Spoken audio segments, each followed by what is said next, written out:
观众朋友大家好，欢迎收看8月23公视台记台下晡新闻，我是陈淑君。咱先来看今仔有什么新闻重点。台南安南区昨2个警察红台死，早起4点外伫新店客运站抓到嫌犯，嫌犯是面对外衣加价的逃犯。过来今仔日增加26095例本土病例，10来人死亡。9月12日开始，有学生确诊专班做快筛阴性，地当继续上课。宜兰县长林志标表扬宜兰地检署以财产来源不明罪，洗钱防制法起诉，检方嘛建议法院判重刑。新闻一开始来看，台南安南区昨有2个警察互歹徒杀死，嫌犯佫甲枪抢走，佫去抢超商，说来是坐客丁车去高雄，佫对高雄坐客运去新竹。警政署长黄明昭亲身带队，今仔透早4点外，伫新竹客运站抓到嫌犯。警方表示讲，这嫌犯是讲警察配伊辣椒水，伊才会失控杀人。警察全部围起，台警察林姓嫌犯拄到新竹大风抓起，结束17点钟的逃亡。林嫌犯压伫涂骹，警方对伊身躯顶管找到其中一个被害警察涂明成的枪甲枪支，全小组掌握到伊对高雄坐客运上北的消息。23号天尾光，由警政署长黄明昭亲身带队抓人，总算伫4点外抓到伊，带转去台南。喝令他放下刀子，他不从，我们的同仁啊，就用我们的防护型喷雾剂，也就是辣椒水，喷向他。那嫌犯的眼睛因为辣椒水的刺激，一时疯狂的就扑向我们同仁。林嫌对台警察避重就轻，但伊唔拿台警察，暗时搁摕警枪抢劫。伊22号做案了后，先将偷来的机车骑去土城高中单调，搁转坐客运车、公车顶到火车头，坐火车去新营了后，搁偷机车抢劫，续来搁坐白牌车到高雄，再搁换客运去新竹，总共换6种交通工具，行事真干巧。我看下来，然后有了一司机，跟他好像有2人抢枪，警察就直接开门把他压下去。车上总共有12名乘客啊，包括嫌犯本人。那当时的严厉考量是，等他下车，车门关上以后再来逮捕。林嫌开始2个警察互警界真愤慨，警政署长黄明昭下令全国围捕。虽然嫌犯已经抓到，但因为案发地点无啥物人，详细案发经过都要等警方进一步厘清。记者新竹台南报道。早起8点外，台南市警察局嘛开记者会，市长黄伟在带头哀悼1分钟。今仔早起，检察官嘛去殡仪馆验伊遗体，凶手是台南面对外衣加价的犯人，伫15倒押，这个案件嘛已经移送台南地检署侦办。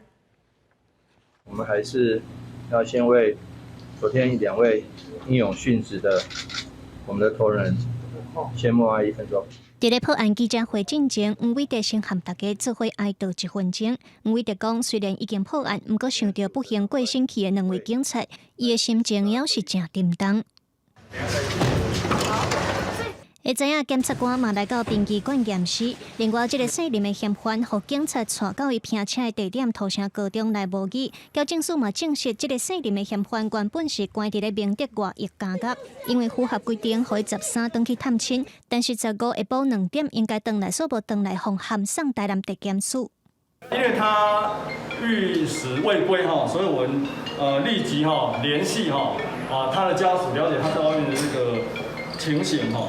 那家人表示他早上要出门的时候有说要回来。今年3月中，这个嫌犯就有回去探亲过，嘛有准时回来，但是伫咧伊逃走之前，无人发现讲有啥物奇怪行为。他符合规定，他可以提报到这里，经过遴选审查以后，可以到我们监理来这个执行当然，然后也会再继续加强一些辅导考核交警署嘛回应讲，这个姓林的嫌犯逃走以后，由检察官甲警方处理，初步看起来处理的流程无问题。另外，统计民国100年到111年8月，临选外役加甲受刑人有11323个人。最近10年登去厝的探亲无搁回来，也是讲离开作业场所逃走的，都有45个人。记者综合报道。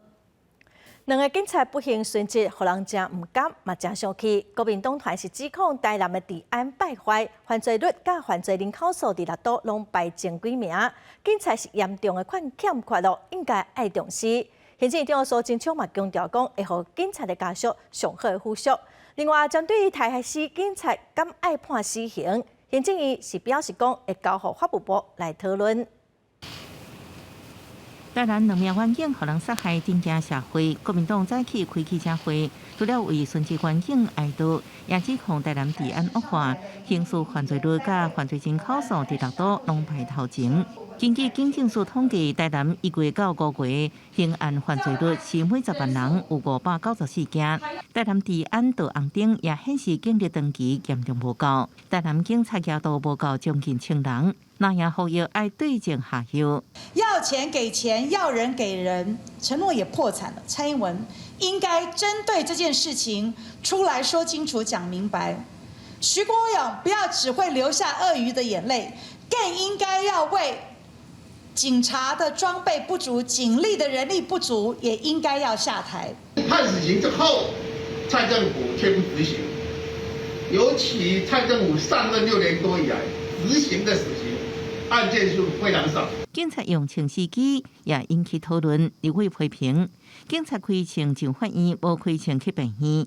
调也爱针对惊害使用条例赶紧修法。另外，台湾目前有38名死刑犯，其中有3人是杀警案，到即马无执行死刑。立法院长游锡堃进行表态支持杀警应该判死。国民党要求政府展现强硬的立场。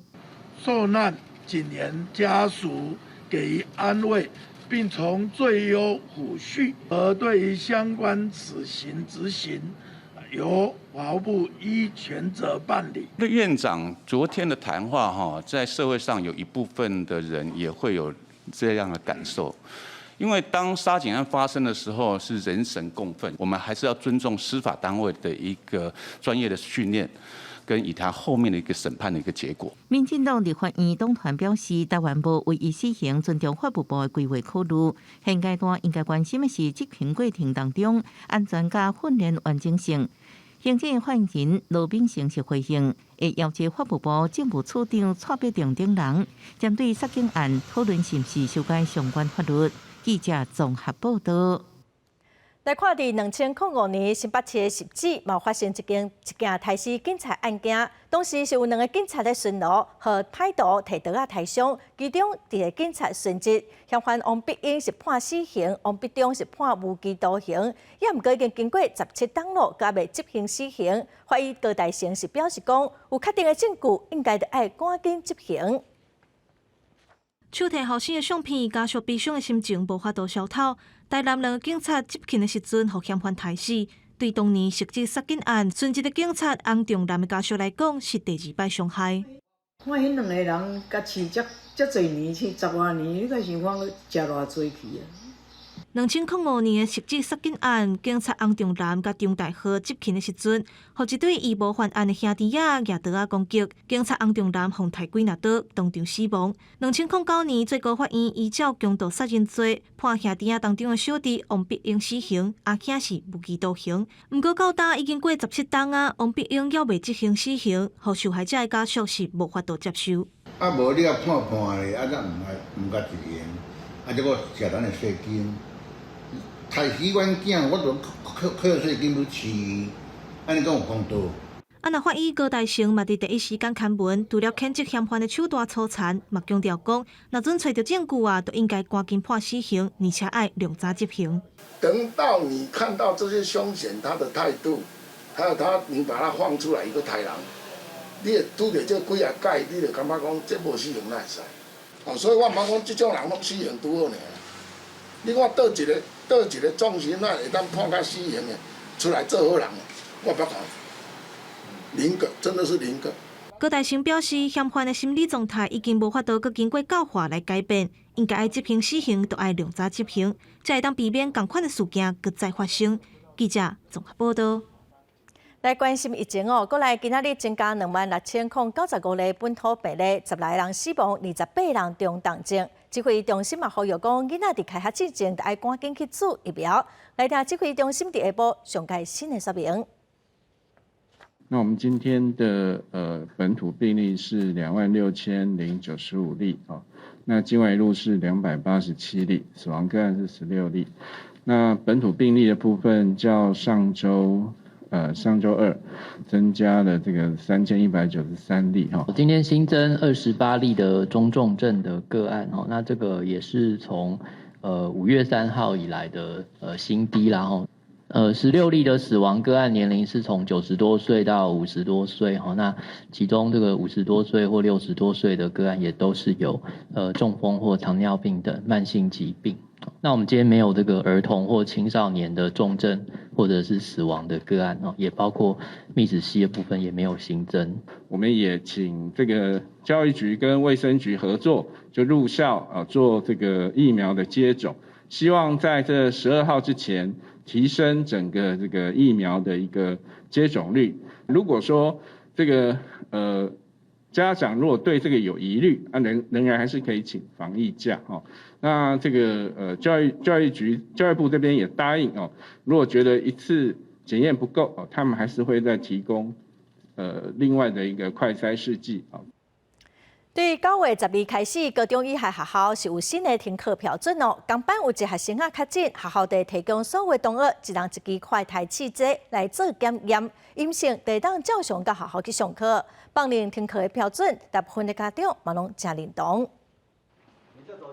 高中以下的学校，一班一个学生确诊，就全班停课。8月30开学了，继续维持。不过9月12日开始有新的制度，一班一个学生确诊，学校就要提供同班的师生一人一支快筛来检。如果没有症状，那么就以确诊同学快筛阳性当天作为第0天。那么其他的同学是在第2天之后来开始进行筛检。确诊也是快筛阳性的学生，若无症状，其他的同学就伫第2天体检。全高中已经接到地方工会反映，万一学生是伫学校的快筛阳性，其他的同学敢讲都要等到第2天后才快筛。是要明天再那个吗？还是当场？我想以学校来讲，一定会当场了，所有的学生马上筛啊，不可能说你回去再处理。全高中理事长侯俊良认为，为着卖凊彩互全班也是全校停课是一个方向，但要安怎确保其他同学到学校嘛无问题？快筛时间就真重要，应该加互学校一寡量，会当有春秋。也若国教明是指出，若要正常教学，学校就应该更较接消毒。因为小朋友接触的东西都很多，那如果说今天一个班上一个人确诊，然后你只是发快筛。那这种情形之下，他班上所有用过的地方，或者说那个附近的厕所，是不是就能做一个有效的消毒？郭教明表示，注射率提升，真侪家长已经慢慢接受甲病毒共存，除非疫情受过严重，建议停课标准莫定定变动。教育部是回应，但是维持每2礼拜就会检讨，会甲各地方和疫情指挥中心密切敲测，随时来做调整。记者综合报道。来关心中国最近的军演，嘛，互台海局势真紧张。美国国务院表示讲，因为中国想要破坏现状，加影响区域稳定，美国嘛有甲日本、佮韩国互相讨论台海的情势。美国、日本、佮韩国拢搁再强调讲，伊是非常重视台海的安全，会来阻止中国的威胁。最近中国军事动作真多，台海局势紧张之际，捌在1996年台海危机的时阵，指挥美国独立号航空战斗群去台海的美国退役海军4星上将爱丽丝，率领斯坦福大学胡佛研究所专家学者访问团来台湾，关心印太地区甲台海安全问题，加强化美台合作。And thus we come with deep concern about the escalating threats to peace and stability for the people of Taiwan and the Indo-Pacific region, as well as the growing challenges to the security of semiconductor and other supply chains on which the entire world depends. 一些挑战更提醒我们，民主伙伴之间应该要强化结盟的力量，共同防御威权国家的干扰，并且携手捍卫区域的和平稳定。美国国务院表示，因为中国最近想要破坏区域稳定甲现状，美国方面最近有甲日韩参详台海情势。To Japan and the ROK, it is at the heart of our desire to see the status quo across the Taiwan Strait and stability across the Taiwan Strait be preserved. It's something that we regularly discuss. 普莱斯表示，台湾海峡是全球重要航道，美国甲区域盟友斗阵行会阁维持现状。立法议员困难会会长古乌龟斯会见总统蔡英文的时阵，也讲台湾有代志，就是日本有代志的主張重視台海和平。台湾海峡の平和と安定は我我が国の安全保障がもとより国際社会にとっても極めて重要なのであります。古乌龟司讲到，最近中国军事倡导，不止对台湾、对规个东亚的和平甲安全拢造成真大风险。强调会甲美国等理念共款的国家合作，阻止中国威胁，单方面改变现状。记者综合报道。再来看宜兰县长林志标涉嫌的土地甲财产来源的弊案，宜兰地检署今仔调查结束，认定讲林志标甲伊的查囝有指示县政府的官员协助地主来漏税，互相斗空。林志标冒借人头的口罩来洗钱，所以防以财产来源不明罪甲违反洗钱防治法起诉。检方嘛建议法院判重刑。林志妙林县长是一县之长，本应该恪遵职守，廉洁至此但是为继续免用98号土地的临时建筑物，那土地地主维持免征土地增值税，对于违背职务的行为收受不正利益。宜兰县长林志妙涉及土地贪渎甲财产来源不明弊案，互检连2摆搜查。今仔日专案检方证实，检方认定林志妙甲查某囝林继玲指示官府官员协助世代地主免扣155地户112万外的土地征贷税，搁为现有查甫人要使用现老查甫人地98地户临时建筑物，免除中兴大建的240万地，要替官府推动宜兰县临时性建筑物管理办法第8条修法。关于被告林县长以及其女儿林女士的部分检察官是都求诸法院从重量刑。另外，检连侦查过程也发现林志妙为罗东镇长到担任宜兰县长期间，有7844万9千块的财产来源不明，各甲收入明显无相当，也搁利用人头口做洗钱，收无合理来源的无正当现金，涉犯财产来源不明罪，甲违反洗钱防法。因为林志妙甲林继玲犯后否认犯刑，搁无后悔，检方建请将当量刑。等看到报告完整后，再向大家报告。记者综合报道。互外界批评讲，当初造成防疫空棚的机组人员3+11的检疫方案，监察院今仔嘛公布调查结果，指出讲指挥中心对55+9调整为3+11，这决定虽然有根据，也毋过无清楚来对外说明，这部分应该要检讨改进。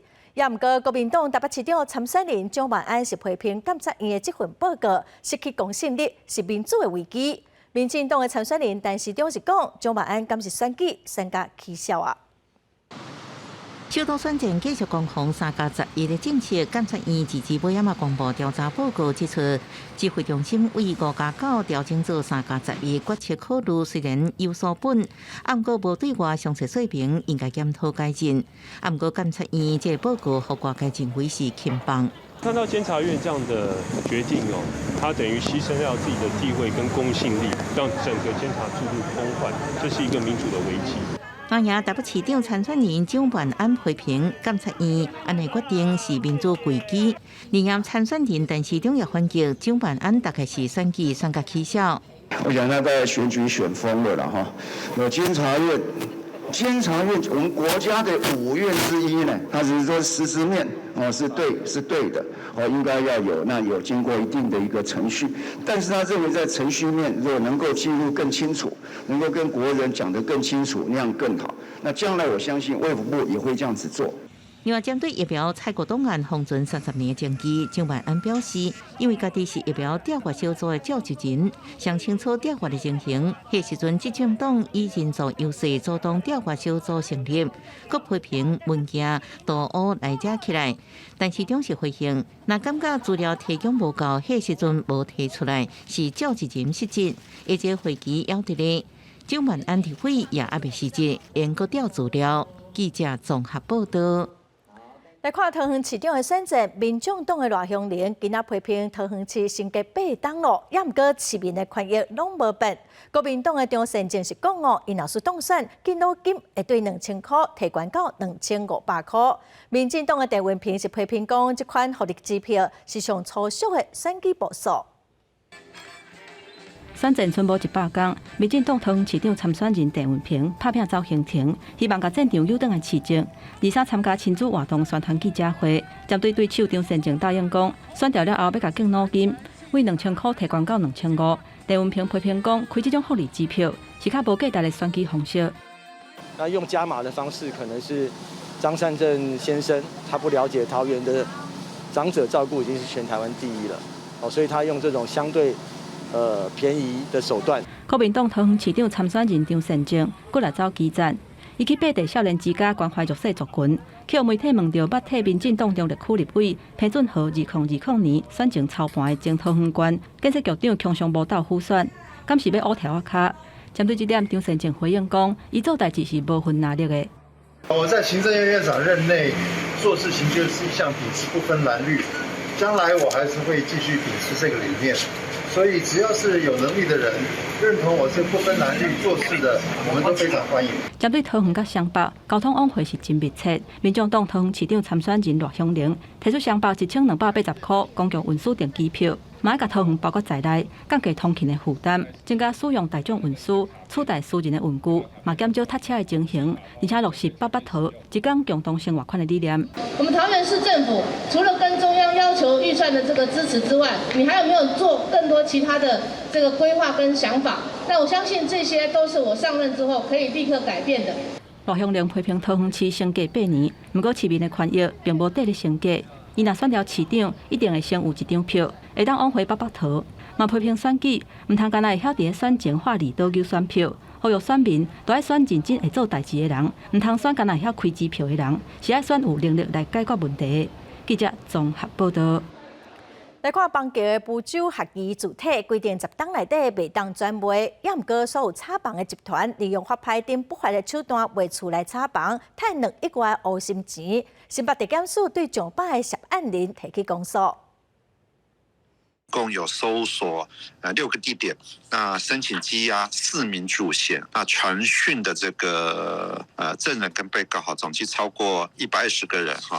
那在起诉的时候认为被告等人涉犯刑法的诈欺得利跟伪造文书等罪嫌，那总共起诉了101名的这个被告。检方调查发现，讲有39个厝主甲中人有大师利用假债权真买卖，厝户法医拍卖，其中是有35间已经卖掉了，另外有4间各个侦办，国库是损失超过4500万，被告嘛赚2亿100多万的乌心钱。再来看政府统计甘宝济诈骗的案件，目前是有超过300个人调伫甘宝济。内政部今仔早起嘛请一寡国内外专家学者来讨论救援的机制，甲打击相关的犯罪行为。强调讲，除了甲国际合作来救人，嘛会伫国内来掠犯罪组织。请按钮，来新救援，全球接轨。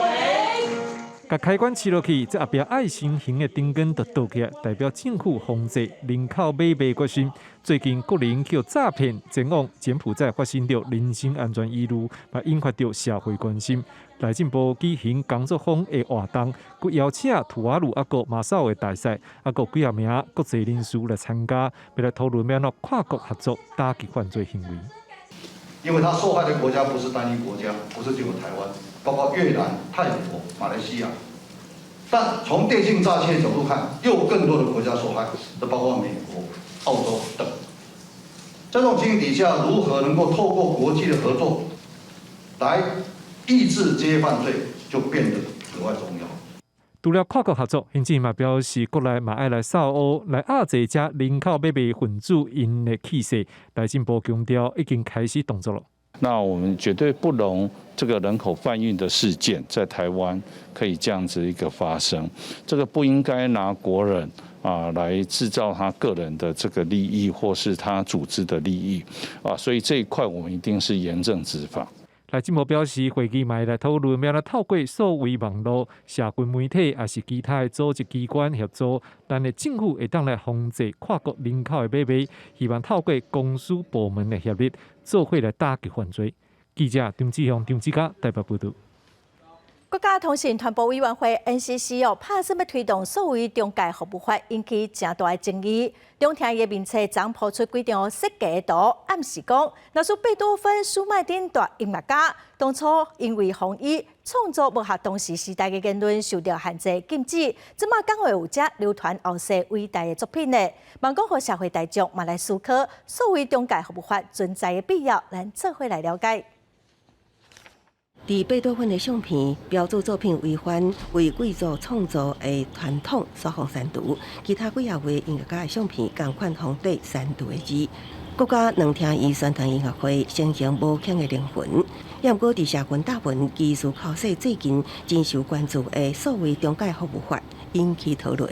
台湾算是有言论自由的，我觉得这东西它其实也是在讲述历史，所以我觉得应该是不算有什么太严重的效应这样子。不要太超过吧，就是不要扭转那个原本的那个事实。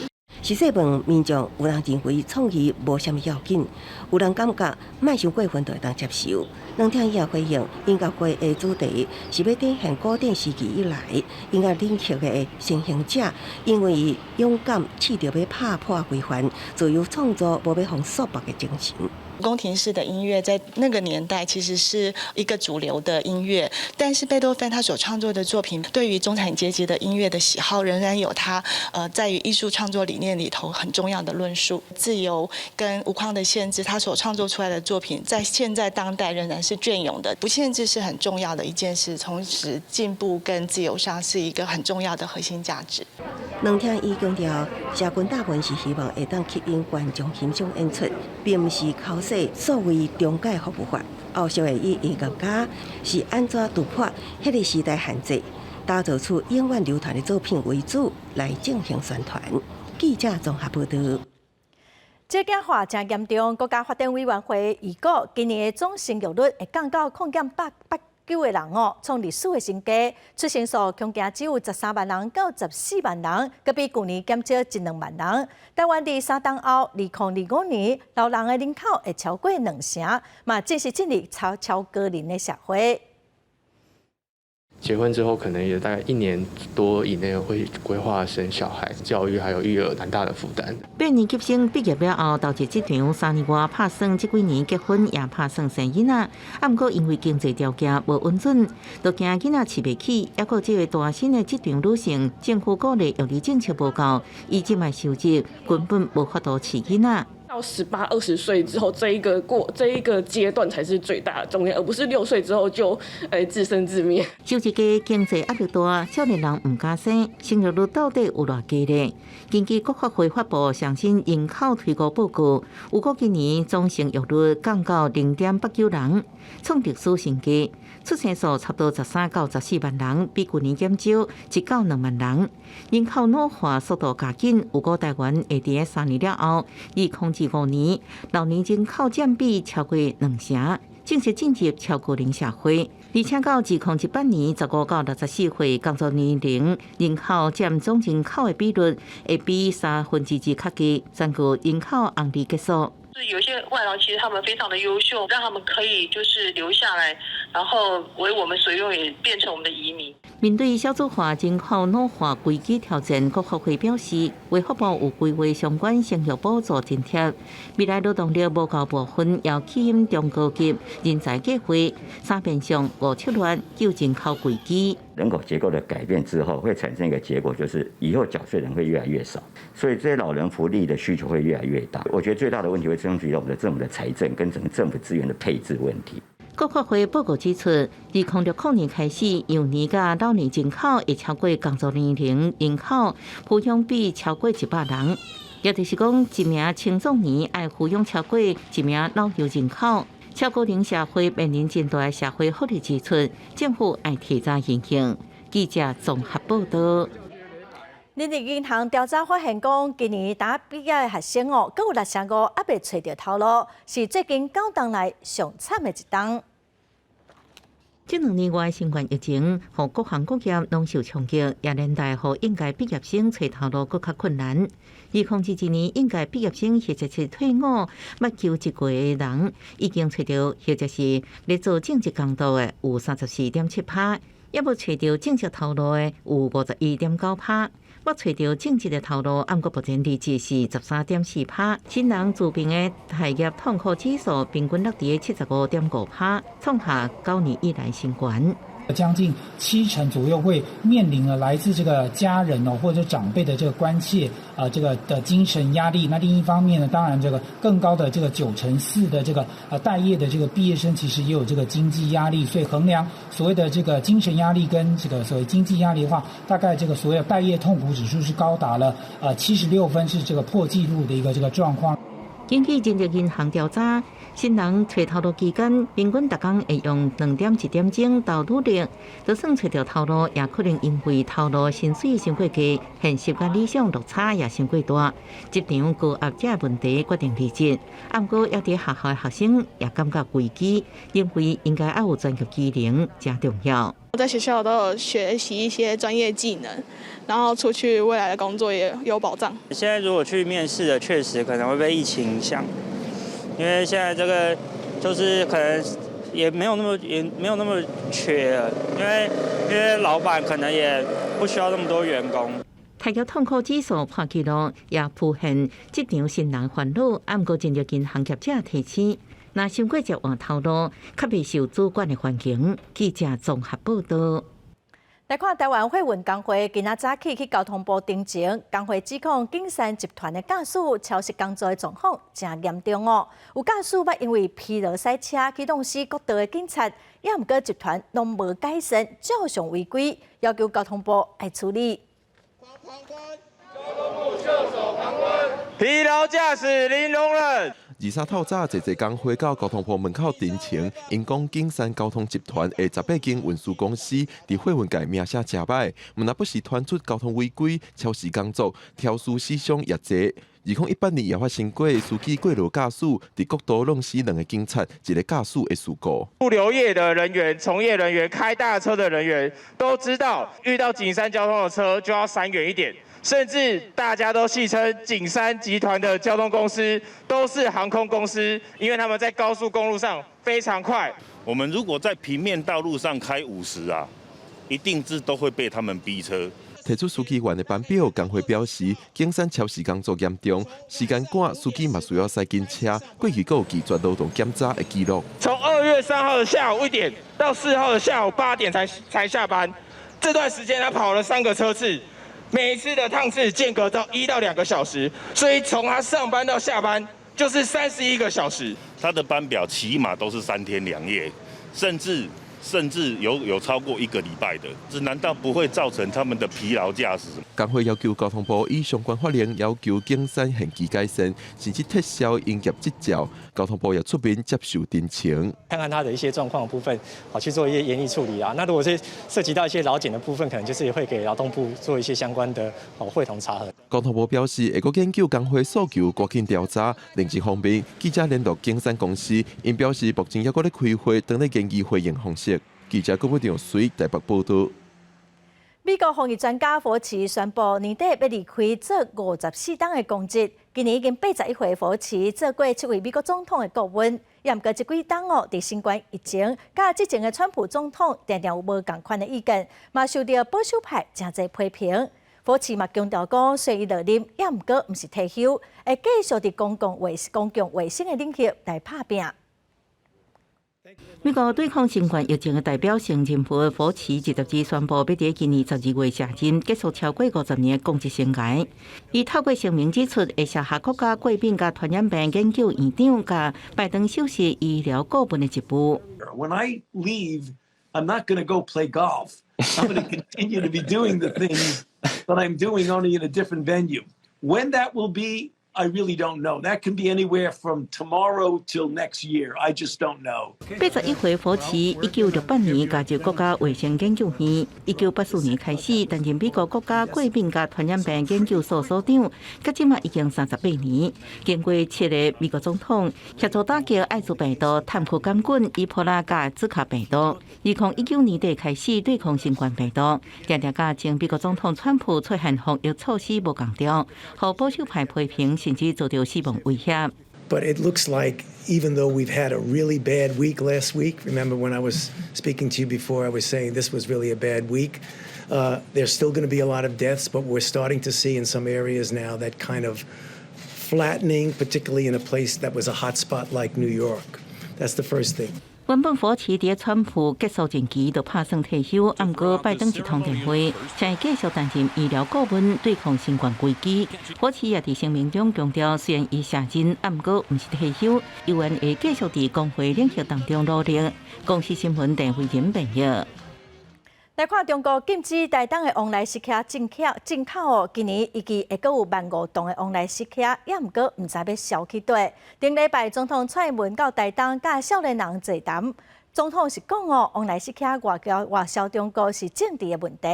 馆长今仔就呼吁讲，既然是政治问题，政府就应该出面甲对方政治解决，无应该牺牲农民。有农民慢慢讲，政府规气放互民间甲中国民间商业团体来直接帮助台湾的农产品会当去销到中国。顶礼拜日，总统蔡英文到台东视察，利用中昼时间甲青年座谈，讲到往来食甲去年全面互中国打压暂停进口是政治的问题。23日起，台东县长姚庆玲回应表示，总算承认是政治问题，也毋过呼吁袂当牺牲农民。无论您怎样的政治操作，请千万不要把农民当作政治操作下的祭品。今年2000多公顷的台东往来食甲已经开始浪费，中央去年拍出外销内销加工3期前的政策不如农民预期，提供农民赚足的诱因阁不足。官府预估今年往来食甲也是会大出，所以有农民要求政府将外销中国的谈判权力放互农民团体来甲中国的农业也是商业团体来谈判。政府去跟他沟通，他不想谈，可是我们要用农民的角度。说啊，你说我东西不好，我把东西做好了，你要不要跟我买？要跟我买，我们继续卖给你呀。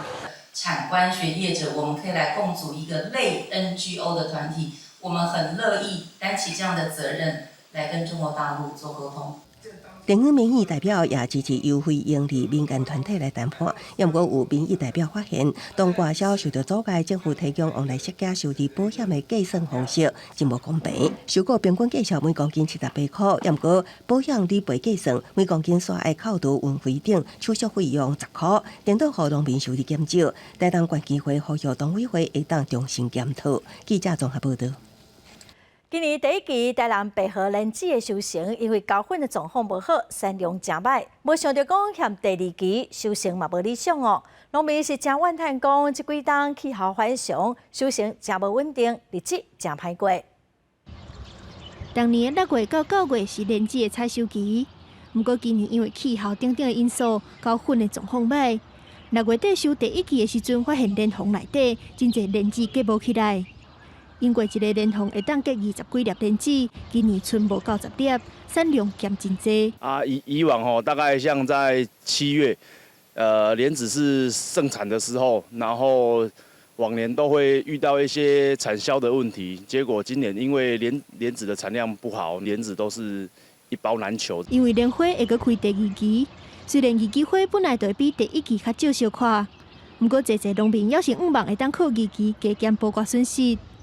想袂到大产地台南白河，除了农民杨家明的莲花田有顺利开花，其他田莲花都开无偌济，佫较免讲要弥补损失。我们莲花就是有一个开完前面采收一次会有一个第2期花，今年的2期花其实我去外面看，然后每个农民的2期花是都没有起来的，所以才造成今年的产量不好。这几年气候反常，亲像去年就因为烤花，侪莲花田无法度引产，强被打死。不过今年5、6月雨水伤高，影响莲花高粉都无莲子，这互靠天食饭的农民，当年的收成愈来愈无稳定。记者综合报道。再来看南投草屯的牛屎屉，伫歇热的时候，照护站毋来开放老大人上课，嘛招囡仔做回来，大大细细互相做伴是真热闹咯。嘛安排一寡课程，互囡仔大人拢耍甲真欢喜。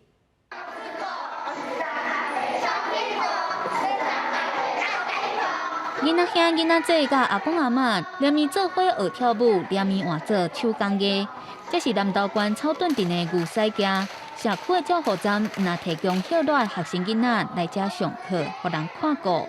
社区的老大人买当做伙来活动，袂无聊。老师也会安排不同课程，跟阿公阿嬷一起手做，然后学烘焙，然后在这里很充实，然后很开心。可以跟老阿嬷、老阿公他们做做运动、做东西。照顾这大阵的老友，互因同齐交流、斗阵上课。教学员表示，虽然是吵吵闹闹，不过嘛较有伴、较趣味。阿公阿嬷拢变甲愈活泼，带动老人家更热闹这样子啊！虽然他们就觉得有时候可能会很吵，可是没关系，就一起做，让我们一起学习这样子。有小孩子陪伴，就像家里的小孩子啊、家里的孙子啊，一起手做这样子，也很有趣啊。因为有的已经上国中，那甚至有的国小6年级就在网络交友。那也刚好我们做数位性别暴力，因为现在对于这个网络交友的部分哦，他们就是懵懵懂懂。教学站也规划所谓性别暴力的宣导，教这寡囡仔爱注意伫咧网络交朋友的风险，陪伴因快乐来学习成长。记者综合报道。再来看南投埔里的竹仔山社区发展协会有起一个有机养殖的家条，嘛甲社区的日式教学站设伫遮哦，嘛讲鼓励时代逐工拢来遮饲鸡活动活动。伫咧南投埔里正前就捌摕过全国金牌农船奖的竹仔山社区发展协会，即马社区营造又搁创新步，特别去甲热心的地主参详，打过去一座5车级的家条，要兼做绿色照护站来照顾社区的时代。我本来是从种树啊，伫买卖树啊，然后我买到老树的时阵，我感觉唔甘卖，直直种啊，老树100几丛，然后呢，我们社区那时候开始在发展的时阵因为找一个场地，给这老伙来大家可以观摩，可以做什么包括种药草，做什么养鸡。地主表示，因为长期甲在地关系拢袂歹，所以决定甲家己整理的老树公园提供予社区去家舍。也那这间家舍完全是采用友善养殖，除了鸡母生卵会当供予社区食堂，嘛鼓励长辈出门来饲鸡，抛放心情。因为国外的经验发现说，老年人有鸡的陪伴，它是非常好的一个疗愈效果。因为鸡只现在目前它的智商是介于猫跟狗之间，所以经过好好的驯化之后，它跟长辈之间可以很好的互动。因为阮饲的是友善鸡，所以这是要舒缓阮老人的情绪，所以阮若每一摆来这饲，甲鸡啊爽爽啊。感觉讲心情就真好。社区表示，予时代逐工来老树公园饲鸡、捡鸡卵，希望会当伫上自然的环境之下，推动食农教育。过来嘛，拍算要开放，予长辈甲鸡仔带转去处理照顾，透过甲鸡仔互动，予时代的身心拢愈活愈健康。记者综合报道。来看中华台湾人民的发起人吴怡农，今仔发布18岁公民权修宪护国的全国民调，显示讲支持修宪案，而且会去投票的民众无到4成，而门槛的标准搁差10%，大概搁差200万票。有一半的选民53%的人不知道年底有公民复决这件事情，这不只攸关年轻人的参政权，这也不只是一个跟上世界潮流的问题，最根本的是一个公平正义的问题。因为18、19岁的国人现在不管是在民法还是在刑法，已经被视为成人。18岁的男生还要当兵 ，OK？ 这一群人现在有公民的义务，可是没有公民的权利。这份统计嘛显示讲，2005年的民调甲2020年支持的民调，支持18岁有公民权的比例增加超过3成。台湾的社会是愈来愈支持少年人参与公共事务，伊嘛呼吁各政党爱向选民来宣传18岁公民权修宪护国的投票，望讲会当来超过965万票的门槛，顺利来过关。民众党支持者。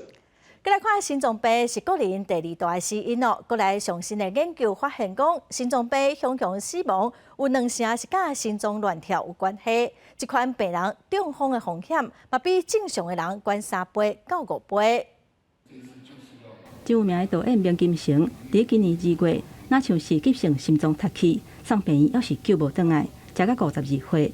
医师表示，心脏疾病是咱国民众第2大死亡的原因。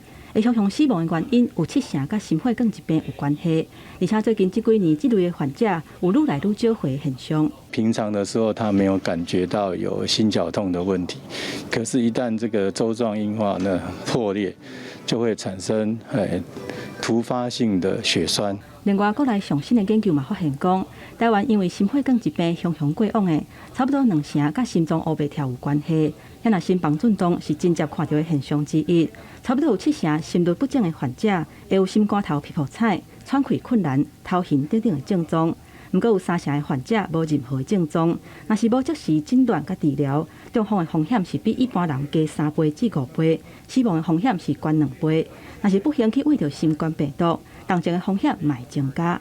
COVID-19 它本身的这些病毒呢，也会造成一些心血管凝血因子的改变的话，它就会容易产生，不管是它在血管的那个内层皮的变化，或者是诱发这个凝血的产生，就容易产生血栓。医师提醒，虽然秋冬是心血管疾病较会压起来的时期，不过热人天气烧热，水若啉了无够，加上踮伫冷气房，室内室外温差大。嘛增加脑中风甲熊熊死亡的风险，所以若是出现喘气有困难、心肝头青在皮肤彩、不明原因胸坎杂杂、胸坎痛，或者是人肾豆豆等等4大现象，都要赶紧去予医生做检查。记者综合报道。武汉病团体早起第2位陪同指出，讲政府对2020年公告罕见疾病防治药物法了后，虽然加州是亚洲头一个有罕病专法的国家哦，预算嘛袂少，也毋过执行率是真歹，有一寡病人嘛拢无受惠，应该爱检讨。行动不便替华紧生命之汤的理事长李义杰本身是小脑萎缩症的患者，伊希望替朋友争取药物的健保给付，因为过去4档伊发现健保署的罕见药品，医生逐档拢有存，这期敢袂当扩大补助。台湾目前还有90%的病友没有办法获得健保用药，其中有1半以上都是成人。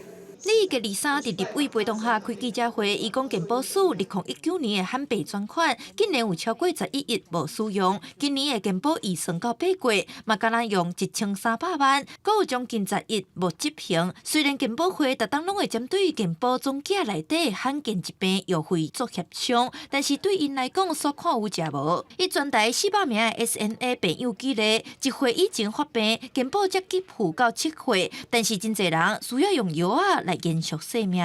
有一个病友，他没有办法自己呼吸，他治疗了4个月之后就不需要呼吸器了。那这算不算有效？但是健保署的认定可能是你要站起来走才算是有效，可是这个是非常不人道的。与会立委嘛表示，目前台湾公告240种的罕见疾病，敢若35种有健保给付。SMA 虽然伫2020开放有条件的给付，不过逐档的自费药啊，要开600至800万。针对扩大补助，健保署是回应，因为考量治疗的效益甲药费收贵，若扩大给付会排除其他罕见药品。不过，若经过科学实证甲财务许可，拢个通申请。记者陈柏丽台北北报道。伫青山林内，敢有塑胶污染呢？绿色和平甲学者针对野生动物生长的环境来进行调查，发现乌熊、石虎等动物体内拢有塑胶的污染哦。其中姜仔虎的排泄物全部拢检查出有微塑胶。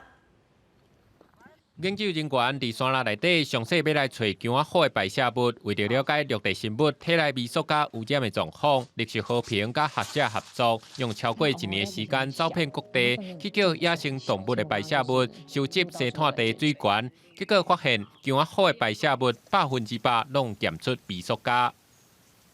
黄喉貂会去吃人类丢在野外的一些厨余跟垃圾，它因为会在食物链的顶端上层吼，所以它透过这种食物链的累积，可能它有比较高的机会，去吃到这些塑胶的成分哈。研究显示，姜仔虎每公克的排泄物有18.65个微塑胶上济，第2是金门凹仔水獭有2.72个，石虎甲台湾乌熊也拢有1个以上。绿色和平指出，这表示塑胶污染已经侵入山林，台湾指标的保育类动物，拢有机会无细力对环境当中食入腹。我们过去很少在陆域的环境或是陆域的生物里面去发现到的，那它给我们的一个警示，就是它的确存在在我们的环境里面。整个塑胶对于台湾陆域的生态系影响其实是很严重的，那我们真的就是有必要从源头有一些政策的推进，包括是减速。这届研究嘛去到7家原溪流域，发现最细通拖体内有微塑胶1只到2.77个。团队自然的推测，后代对食物链食落腹的风险大大提升，而且烦恼这的微塑胶，恐惊或者野生动物更较高目到有毒的化学物质，甚至是阻碍成长甲生态。记者综合报道。来看澳洲的阿尔卑斯山的冰河，甲格陵兰的冰河用的速度是愈来愈紧哦。科学家预估，这冰河伫10个冬内恐惊会全部消失。格陵兰的伊卢利沙特冰峡湾位于北极圈内，当年有5万人来看原始的冰河景致。未来2年，随着新机场落成，有计将会吸引更较侪游客。不过，业者是欢喜袂起来，因为温室效应的原因，这的冰河风光特别绝迹啊。When I was young, I can remember we used to have a pack ice where we can walk on it, but now the pack ice is not so solid anymore. 科学家分析指出，过去40年，北极圈气温升悬的速度比地表其他地区紧特别4倍。冰膜伫20年来流失超过5条洞，有果造成海平面升悬1.2公分，海洋生态也出现变化。格陵兰渔民讲，即卖鱼虾根本就无法度甲以前比。我说fisken masser små。阿莱奇冰川是阿尔卑斯山系上大的冰河，气候变迁也加速这的扬冰。推出一项大型的冰河追踪计划，就自1931年到2016年，瑞士境内冰河的图像。结果发现，敢若是过去6年，瑞士的冰河都减少12%，85年来，瑞士消失的冰河总面积已经超过1个台北市。Es gibt ein paar sehr große Gletscher in den Alpen, die auch noch lange überleben werden, aber es ist schon so, dass der Großteil der Gletscher in den Alpen in den nächsten 50 Jahren verschwinden wird. 这个冰河学家梅尔分析，雪地会反射多数日头，通常未造成大量的样色。不过来自北非的撒哈拉土粉甲山顶部增加，吸收山顶的雪地，和日头照了后，会转化成热能，是造成扬冰的主要原因。德国境内上悬的斯米佛纳冰河，7月初的积雪量降到史上上低点，加上高温甲落雨减少，梅尔大胆的预测，德国境内5条主要的高山冰河，未来15年之内可能全部消退。梅尔讲，若果无设法减少温室气体，冰河恐惊会为地表消失去。公视新闻张淑芬编译。澳洲嘛面对500冬来上严重的渴旱，伫法国就有农民开始改种免用水灌溉的高粱，才有通收成。英国上出名的食物园、区园，嘛考虑讲要改种免压水的花。规片的番麦田去互日头晒甲大屁屁，番麦嘛是拢连连去。但是，伫伫番麦田的边仔，煞是一片的青翠，差别真正有够大。原来，这个看起来种甲真好的农作物，就是高粱。这是伫法国巴黎南部75公里左右，一个叫做库埃特的法国人所种的一片高粱田。库埃特讲，伊4年前开始种高粱，甲种麦仔比起来，种高粱爱用的肥料只要差不多1/3就有够，嘛毋免使用砂糖剂。上重要的是，伫法国种高粱无需要用到啥物水来压田。伫即马全澳洲拢欠水真严重的时阵，种高粱真正是非常好的选择。La culture de sorgho est intéressante parce que ça apporte une nouvelle culture, une nouvelle façon de penser l'agriculture et d'aller plus dans une agriculture durable, c'est-à-dire qui préserve les ressources de demain et qui aujourd'hui veut impacter le futur. 因为澳洲人对高粱无啥了解，所以澳洲旧年甲今年生产的80万公吨的高粱，敢若有1/4是人摕来食，其他大部分拢是用来做动物的饲料。但是其实高粱的营养价值真悬。库埃特讲，伊正在打算要甲朋友合作，用高粱来激酒，也是开发其他的产品。伊相信，即马全球的温度愈来愈热，愈来愈欠水，像高粱这种毋免用水就会当种的农作物，将来一定会愈来愈受到欢迎。甲镜头转到英国，这是英国伦敦附近非常出名的食物园，或者区园，总共有132公顷。种5万种以上的花甲草木，是联合国认定的世界文化遗产。但是英国已经超过1个月拢无落到半滴雨，而且即马真欠水，嘛限制大家袂当像以早用水管来压花。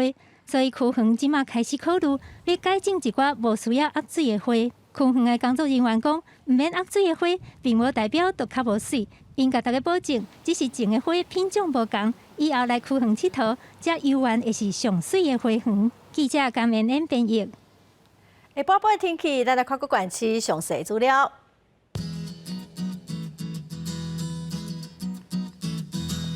北部地区上低31度，上悬37度。